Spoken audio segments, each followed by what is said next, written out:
Welcome to the Unleash podcast, Unleash Your Potential, Make Your Impact. On the show, we hear from leaders in their industry on leadership challenges and strategies, sometimes around the hiring process. And we also meet with professionals in their industry who are making their impact, always with the goal of inspiring others. My name is Amy Miller, and joining us on the show today is tech entrepreneur Stuart Crane. Stuart, welcome. Oh, thanks for having me, Amy. Absolutely. Thank you so much for being here. Just in interacting with you for a little while now, it's apparent that you've got a positive, infectious energy about you. And I had a lot of fun digging into your background and learning how wildly successful you are as well. So you are a tech entrepreneur for more than 30 years. And over 20 years ago, you started a business in your basement with an investment of $400, Definitive Home Care Solutions, focused specifically targeting specialty pharmacy in providing software management services. Did I get that right? Yeah, exactly right. Yep. Okay.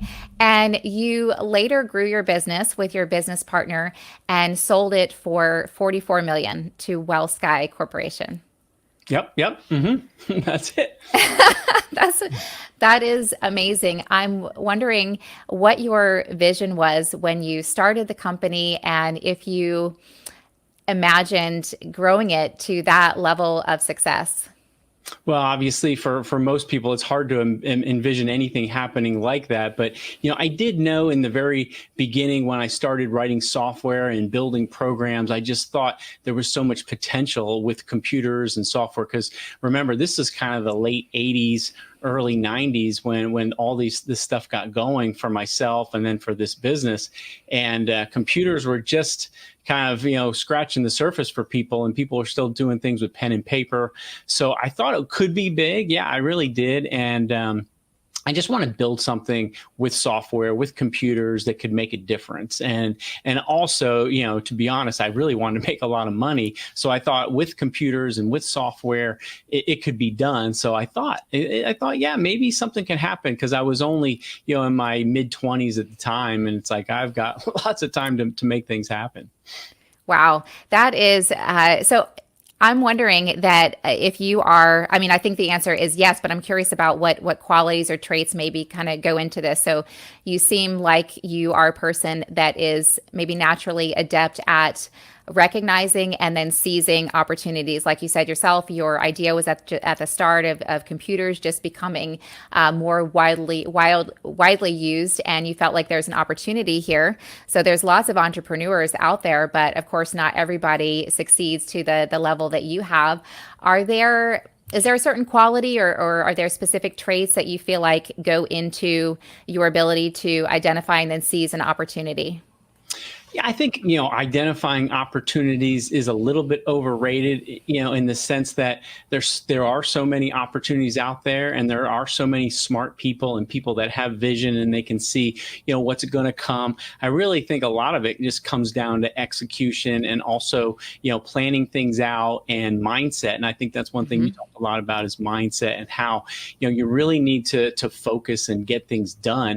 Obviously, the opportunity with computers and software, and could I build something? I did see that, and I saw that it's gotta be something there that I can make that's valuable for people. But you do have to execute, and we had really good timing. The timing to start our business was perfect, because the businesses that we were reaching out to didn't have software at the time, and they really needed software like more than anything. So as long as we could execute and we could make the program do what they needed it to do, we just kept kind of taking it day by day. And as long as we got up every morning and worked really hard for the customers, that was the most important thing, the vision and seeing an opportunity.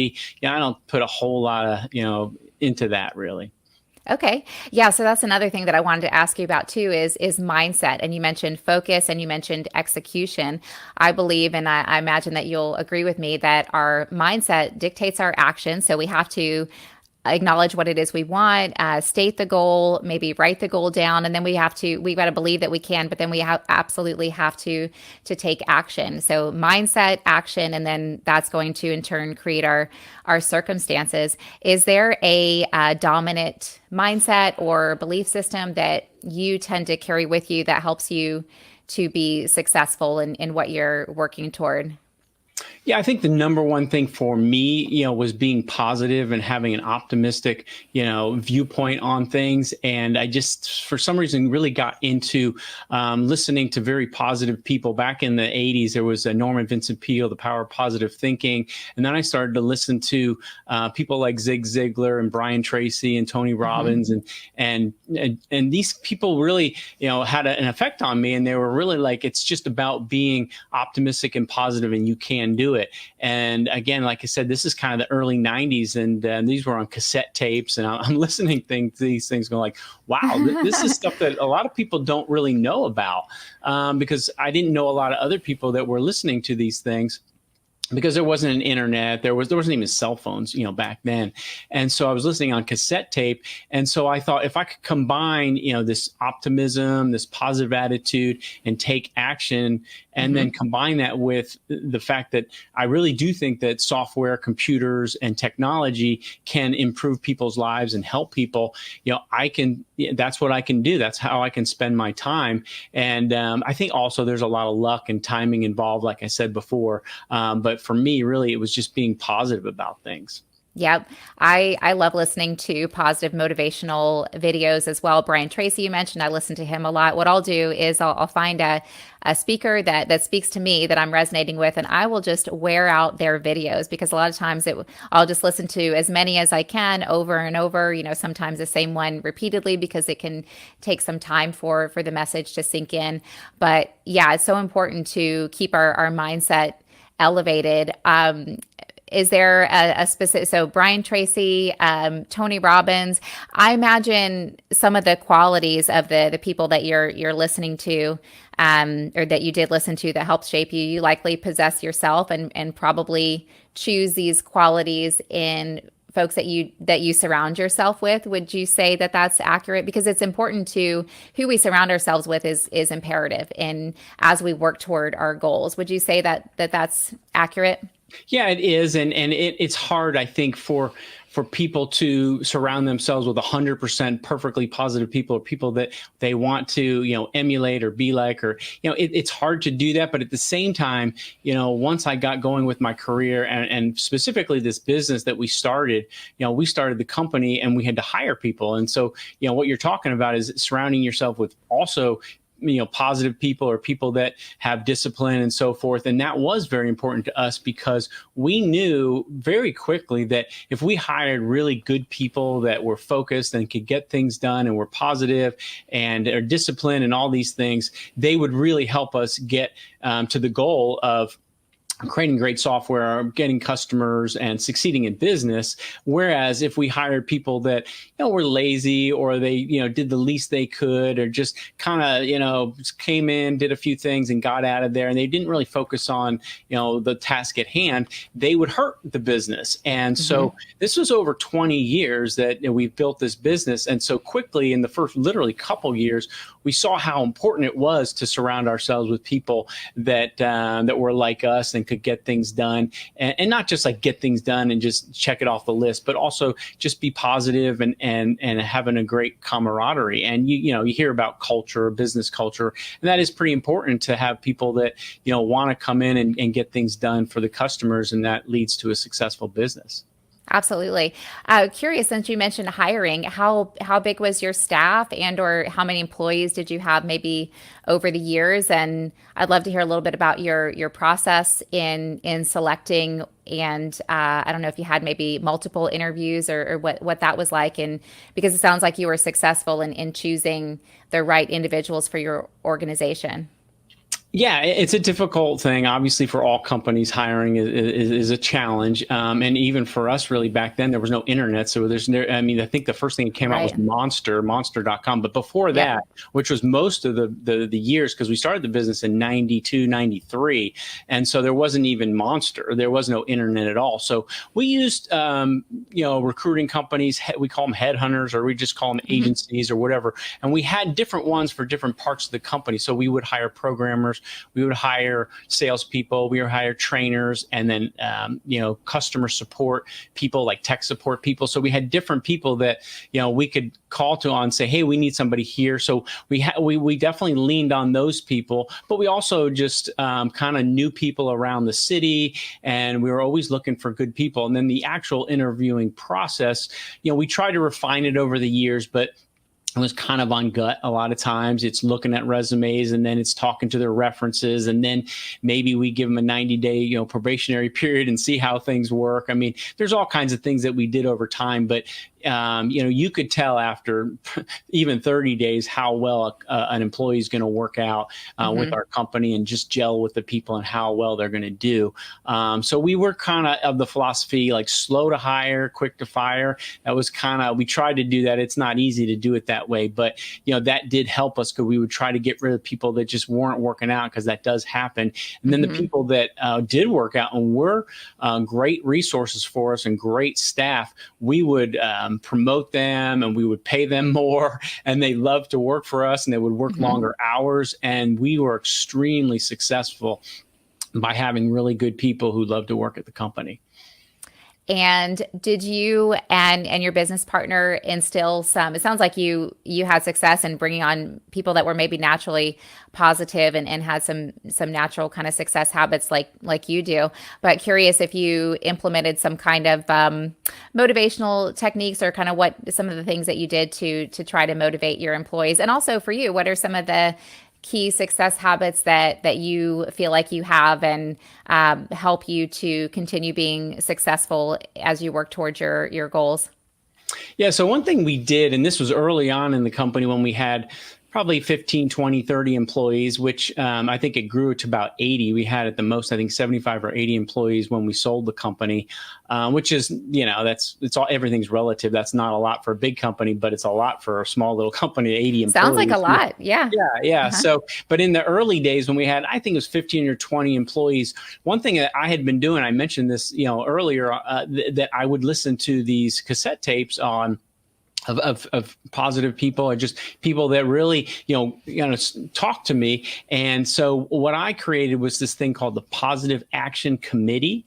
We kind of rotated who ran the committee, but it wasn't really a committee in the sense that we would get together and meet. It was basically a set of initiatives to try to foster a positive environment. And one of the things we had was this library of the tapes. And again, this is before the internet, this is before cell Okay. phones. And so we would have a library that had a lot of these cassette tapes, and people could check them out, and they would listen to them in their cars on the way to work, or on their headphones, and back in the day with the Sony headphones and so forth. Hmm. And that was really good. And we had a lot of people be like, they would be either depressed, or they had weight issues or something. And then they would listen to these tapes, and they had different authors. We had, obviously male and female authors, and we had all these different tapes in there. And I would have so many people come to say, this has been so great. And then we'd have other events, just like we would get together and have games and stuff like that, and whatever the Positive Action Committee at the time wanted to put together. So we tried to foster a positive environment. And,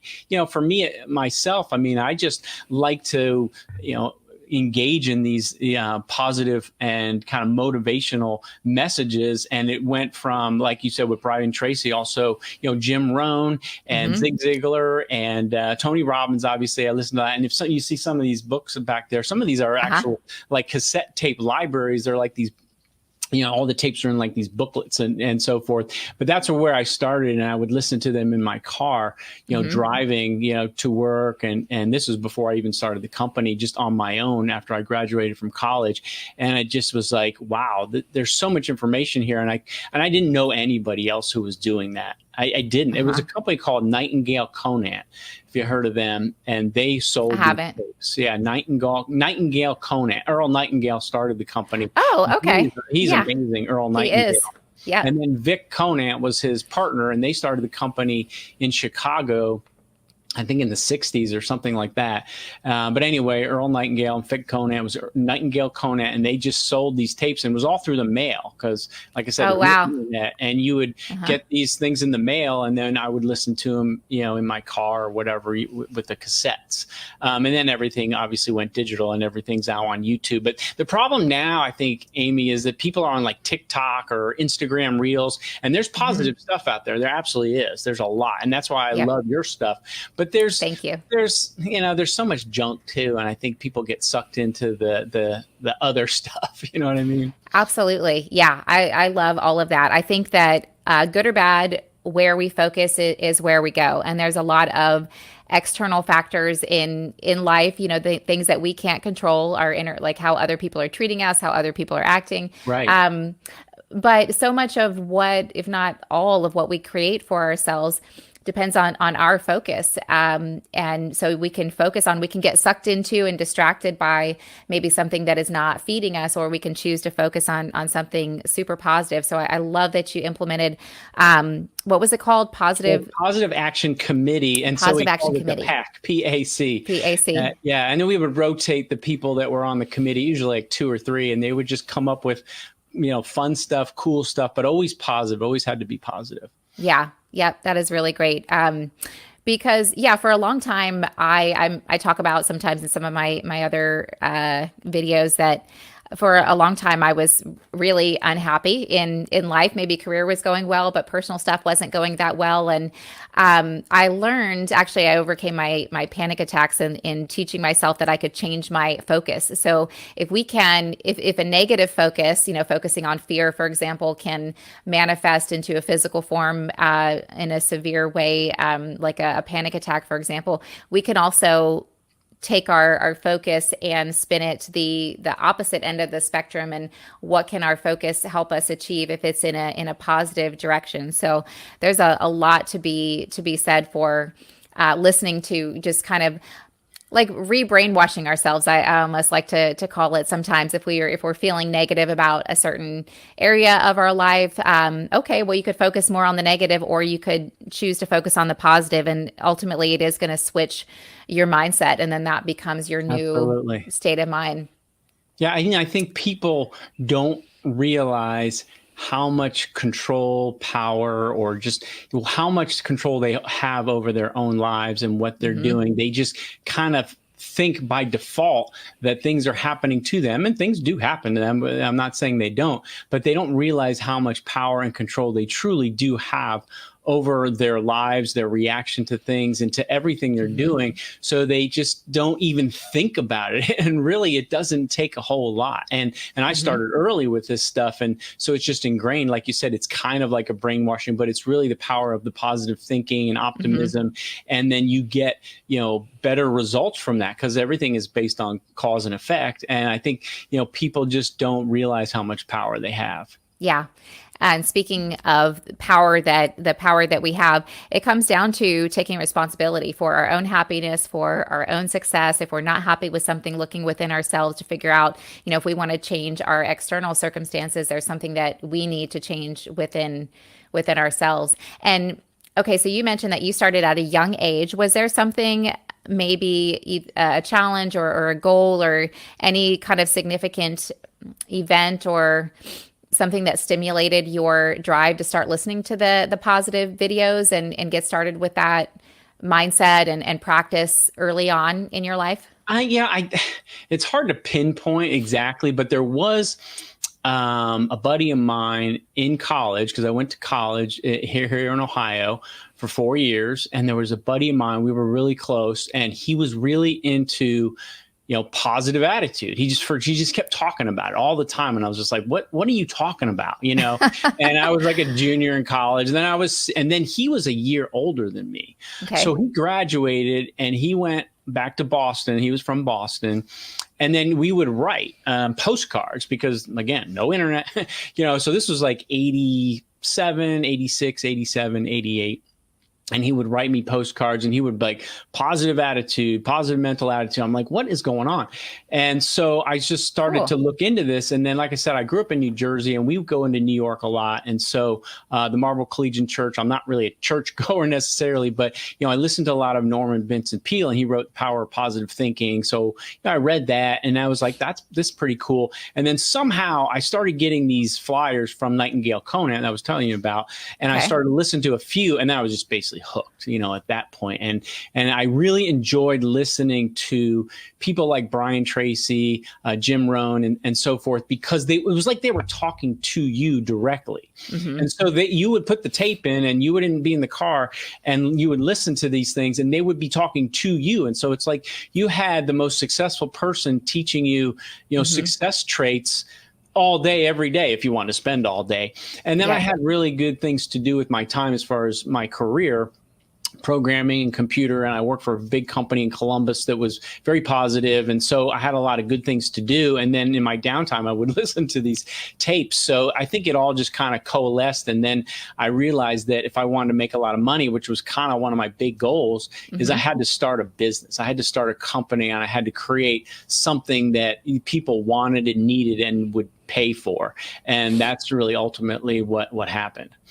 That's another thing that thanks for sharing all of that. Really, really good stuff. And it's cool how we don't often think about this, but how, okay, this being how certain people can impact our lives, and maybe you meet this person which introduces this idea which sparks this action, and then this idea comes into play.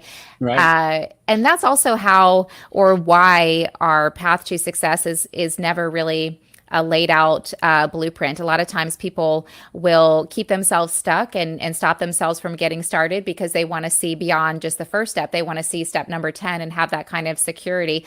But that's not how life works. And you just shared a really positive example of how great things can happen when you just take, okay, this step, and then this person comes in, and then this idea comes in. Sometimes we'll think that we'll get a goal or an idea and we pursue it, and we get where we thought we wanted to be, and then we've got all of this knowledge, we're equipped here with all of these tools that we've learned, and then we learn, okay, this actually is not where I wanted to be, but maybe we had to take that path to learn what we really wanted, and then go this way. So we can never Right. really know. And you That's so had true. like lots of little steps in there that ended up being part of the foundation that led to your success. Mm-hmm. No, that's exactly right. It's just, you've got to think about the fact that, anything could happen if you take the next step, like you just said. So that's what I did. Did you have, oh, so one of the questions which you just answered kind of, but I was curious about when you first knew that you wanted to be an entrepreneur. So it sounds like that was either in college or after college, or did that start maybe earlier on when you were growing up? I'd love to hear a little bit about your backstory, and then what drove you when you learned for sure that you wanted to be an entrepreneur. Yeah, there wasn't obviously any one time, but I can tell you that when I was growing up, and I was in high school age or so forth, we lived in New Jersey, and my sister and I had a great childhood, and my parents were great and everything. And my mom worked in New York City, and she worked for a very small company. They put on seminars, physical seminars, way before the internet again. Oh, And fun. so I Okay. would go into New York City mostly in the summers, because if it wasn't summer, I was going to school, every day, and Hmm. activities. But in the summer, I would go into the city with her and help them out with. They were doing mailings, or they were putting on these events and so forth. So I would help them with their mailing lists, and then they got actually a computer, and they would put information there on mailers and stuff. But anyway, I said to her once, I want to be my own boss. It would be great to be your own boss, just like your boss is, because she worked for this little small company.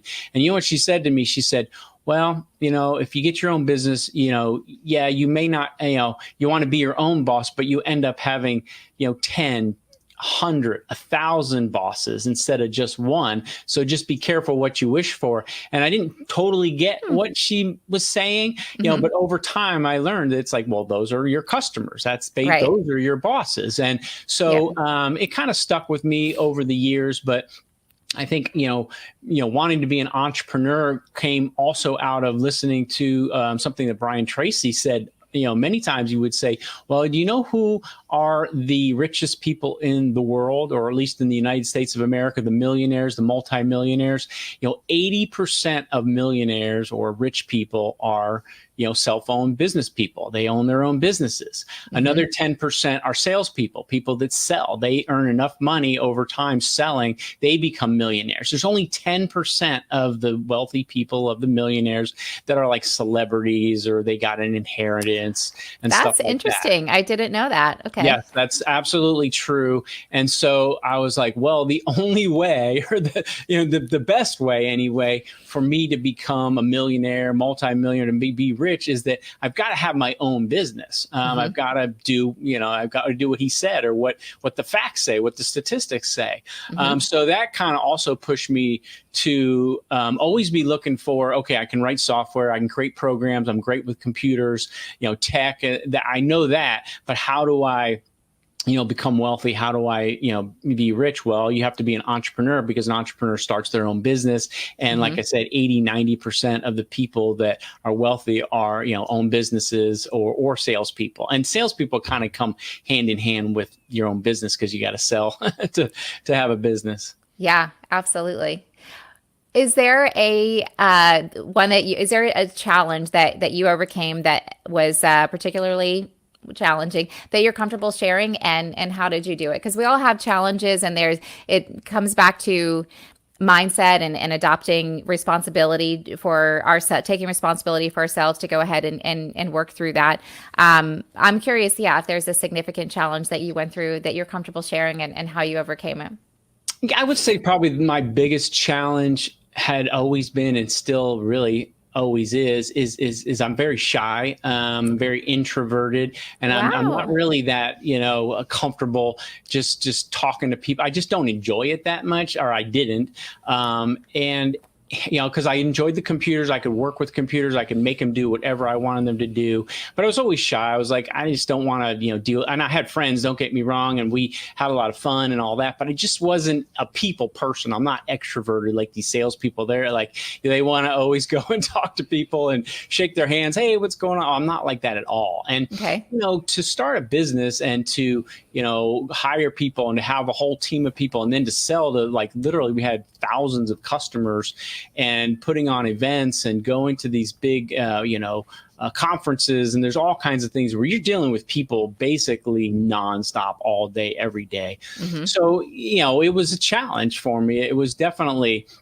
But, it's like anything else. We go back to these tapes I listened to, when I was younger, in my college days, but mostly right after college. And you're listening to like Brian Tracy or somebody, or Tony Robbins, they're talking to you, and it's just me and him, but I'm not even having to deal with them, because it's one way. It's it's a recording. Right. So my shyness or my intro, that's like, oh, this is beautiful. This is perfect. I don't have to, nobody even knows what I'm doing. I'm just listening. and I would listen very intently, and I would, and not so much take notes, but like you were saying earlier, Amy, you were saying that you would listen like literally 10 times, the same thing. Well, that's what I would do as well. Okay. Because I would listen to the same thing over and over and over, and you kind of almost, knew it verbatim, knew it by heart. And then I would get new tapes because I wanted new information. And next thing I knew, I really, knew the whole motivational, positive mental attitude and all that area really well. And I just applied it. So my shyness was tough. It was tough for me, but once you kind of get in and you just start doing it, then you just do it. Absolutely. Yeah. I'm so glad that I asked that question, because one would never, ever know that you're shy and that was a challenge for you. And it's important. Having the success that you have been able to have, it was imperative for you to get over that shyness, and you did it. But another way to look at that is, I look at it as you have all of this to offer with the business idea that you had and the direction that you felt driven to pursue. Whenever we get an idea, something that we're curious about, something that excites us, I always like to say, stay curious and excited about your goals. It's our responsibility to pursue that. We're getting that idea for a reason. So yes, we're going to have challenges, but once we address the challenge, like, okay, you said, just do it, do the thing that scares us. That's going to help us make our impact, which is otherwise it would just keep us stuck. And a lot of times the very thing that's challenging us, that's holding us back, once we can push through that, that can I don't know if I want to say open up doors, but that can like lead us in the direction that is meant for us to go. So that's really No, I totally agree. amazing. Yeah, that Mhm. was a challenge for you and you were able to get over that. Are you still shy? I mean, I don't enjoy going out to like parties and social events. I don't really enjoy that, but I don't know if I'm shy like I was before, because I've been all over the world. I've been, through this business that, did so much, and I met so many people. So I'm not shy to that extent, but I still don't enjoy, that kind of thing, and not extroverted by any sense. Uh-huh. Yeah. Well, nothing wrong with that. I'm very social, but I think I'm an introvert because how I wind down and recoup and recover Hmm. and re-energize is time by myself. So I can get a little tired with a lot of Oh energy yeah. around as well. So definitely understand that. Hmm. Before we go, just a couple more things. You mentioned focus and being able to stay focused, maybe with time blocks, for example, as you work toward your goals is key. We've got to take out, we've got to have the mindset. We have to know what we want, have the mindset, and then apply action. Do you have any advice that can maybe help others on staying focused once they identify what it is that they want? Well, I think everything comes down to habits, and it comes down to discipline of habits. And that's Hmm. something I learned. It took a lot of years, but really a successful life, a successful business, a successful relationship, a successful anything really comes down to you being disciplined about your habits. And that sounds kind of trite or whatever, but it's just really the core of it. It's totally Yep. the core of it. And I Hmm. don't mean, any old habits. They got to be good habits. They got to be positive habits. And there's no time to rattle off. Oh, these are all the good habits. Here are all the bad habits. Everybody knows what they are, and you know what you need to do, but you have to do them. And discipline means doing things that you should do, whether you feel like doing it or not. You Hmm. have to do it. And so, yeah, focus. Obviously, you need to focus on your work. That's a good habit. And it's not like you have to work 8, perfect hours every day, but you have to be disciplined to sit down and get your work done, and just do it, and just, go through it. And then Hmm. you have a lot of other things in your life that you have to do that aren't work. I mean, you have, home responsibilities. I got 2 kids, and they're in college. I mean, so I had to bring them up all through their childhood and into college. And then now they're like, where are they going to work and what are they going to do? And so you have relationships beyond just your job. You have your whole life, and people that rely on you. So Hmm. it's really about habits, and having good habits, and being disciplined to do it, and be good about it. Yep. So good. And what I find, and I'm sure you do as well, is, we may have something that we know that we need to do. We don't feel like doing it. It's kind of hanging over our head. But if you just tell yourself, okay, I'm going to give myself 1 hour or maybe even just 15 minutes, I'm going to sit here and focus for Yeah, 15 minutes. Well, once you get started, you feel like doing it. And then you exactly. get it done really quickly and you're like, oh, this is great. then you get that momentum. But Yeah, you yes, need momentum. That's right. Yeah. yeah, you're absolutely right about habits, good habits, bad habits, whichever direction it's going to carry over into other areas. So yeah, choose maybe one good habit to start and then you'll continue going. And something Mel Robbins said in one of her videos that I thought was cool. So visualization is important in working toward our goals, visualizing that end goal, getting excited about where we want to be and how we're going to feel once we get there, but also visualizing the steps in between. So I'm a Hmm. runner. So, okay, I'm going to go run this morning. I mean, I've been running for years now, so it's something I want to do. But just naturally, when we're preparing to do something, we visualize in our heads the steps. Okay, I'm putting on my running shoes. I'm going downstairs, and then we see ourselves running, kind of thing. She was talking about doing that for the smaller steps that like a SMART goal plan. Okay, these Right. action steps that are leading to that, you can visualize those as well. Yeah. Oh, it's so important to just have those steps and just check them off, and go. And then you Hmm. feel so much better about yourself, having done that. That gets you the momentum, like you just said. So Yep. it's so important. Yep. And then that creates more good habits spilling over because you're feeling good about yourself. So you are retired now, well deserved, and you've got kids in college, so maybe they're keeping you busy. But what are you working on these days, or what are you doing to stay busy? Well, for a while, I was actually trying to do some more software in the area of voice, and voices, like Siri and these some of these voice assistant technologies. And it didn't really take off. I think with COVID, people thought that was going to be big, but people don't really use it a lot, just other than your typical thing to start a music song or set a timer or stuff like that. Okay. So I was working on that. That was actually a lot of fun, and I really enjoyed it, building these voice type of interactions. But like you said, I mean, my son plays hockey in college, and my daughter's just about to graduate here from college, and she's got a lot going on.